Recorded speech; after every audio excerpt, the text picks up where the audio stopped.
ఏలూరు జిల్లా YCP incharge దూలం నాగేశ్వర ఆధ్వర్యంలో జిల్లా ఎస్పీని కలిసి బాలికలపై జరుగుతున్న అఘాయిత్యాలకి ఫుల్ స్టాప్ పెట్టాలని, దోషుల్ని ఎటువంటి వారైనా కఠినంగా శిక్షించాలని కంప్లైంట్ ఇవ్వడం జరిగింది. అనంతరం వైసీపీ పార్టీ జిల్లా ఇన్ఛార్జి నాగేశ్వరరావు మీడియాతో మాట్లాడారు.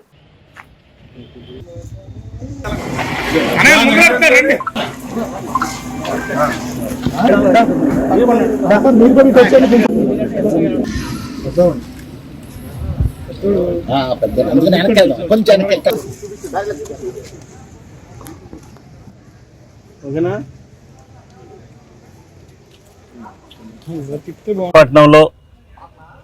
అమీనపేట ఏరియాలో శ్రీ స్వామి దయానంద సరస్వతి సేవా ఆశ్రమంలో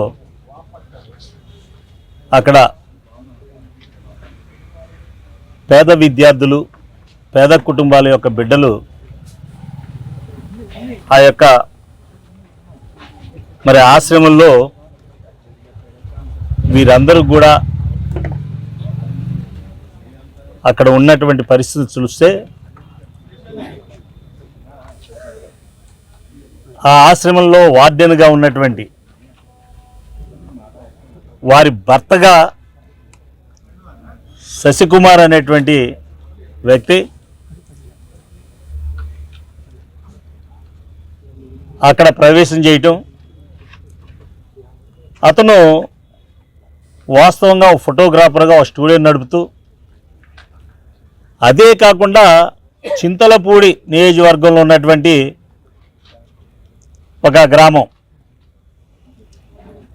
ఆ గ్రామ పరిధిలో ఉన్నటువంటి అక్కడ వార్డెన్గా పనిచేస్తూ అక్కడ ఎన్నో రకాలుగా అక్కడ బిడ్డలను ఆ బాధిత కుటుంబాల తల్లిదండ్రులను బెదిరిస్తున్నారని కూడా తెలుస్తుంది. అది కూడా ఎస్పీ గారు, పెద్దలు ఎస్పీ గారు దీని మీద కూడా ఒక కంట కనిపెట్టి వారికి అవసరమైతే రక్షణ కూడా కల్పించి, ఆ కుటుంబాలకు రక్షణ కల్పించి ఉన్నది ఉన్నట్టుగా వెలికి తీసి వీళ్ళని ఉరికమ్మ ఎక్కించేలాగా చట్టాలను చక్కగా మరి రూపొందించి న్యాయం చేయాలని కూడా నేను వైఎస్ఆర్ కాంగ్రెస్ పార్టీ జిల్లా అధ్యక్షులుగా వైఎస్ఆర్ కాంగ్రెస్ పార్టీ తరపు నుంచి నేను డిమాండ్ చేస్తున్నాను. ఆ బాధిత కుటుంబాలైనటువంటి వారందరికీ కూడా రక్షణ కల్పించి న్యాయం చేయాలని మరొకసారి నేను కోరుతున్నాను. ఏలూరు హెడ్ క్వార్టర్లో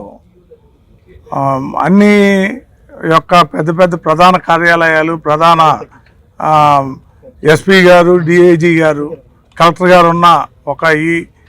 ఒక జిల్లా కేంద్రమైన ఏలూరులో ఇలాంటి సంఘటన జరుగుతుంది అనేది చాలా తలదించుకోవాల్సిన విషయం. ఎక్కడో లింగపాలెం మండలంలో అక్కడ వార్డెన్ కింద ఉండి అక్కడ నుంచి ఏలూరులో ఇక్కడ ఒక అనాథ ఆశ్రమం నడుపుతా,